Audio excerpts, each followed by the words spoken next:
With patch 5.3, Void Binders have returned to offer some item upgrades for Valor. However, with their return, the cost of upgrading an item has been reduced significantly, down from 750 Valor to 250, which means fully upgrading an item will only cost you 500 Valor. This means you can fully upgrade 2 items a week.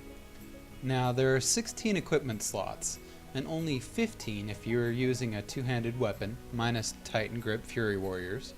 So it takes only 8 weeks to fully upgrade an entire set of gear. With the old 5.1 item upgrade system, it would have taken you 24 weeks or 6 months to fully upgrade a set of gear.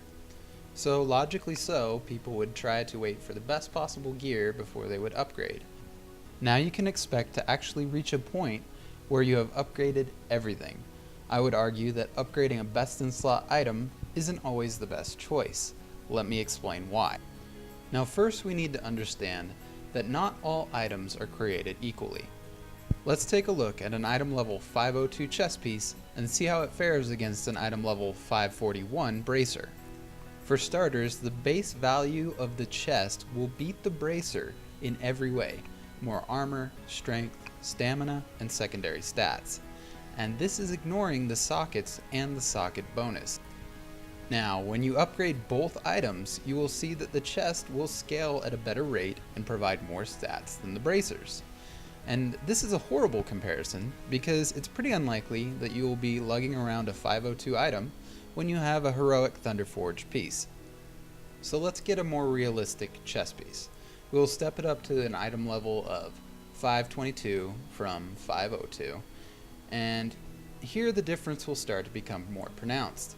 As you can see, when comparing the bracers, it just keeps blowing them out of the water. If you go to an absolute extreme and compare Heroic Thunderforged bracers to a Heroic Thunderforged chest, the difference is getting close to 2 to 1. So this leads to the question, how do items compare? For armor, we have a very distinct set of modifiers.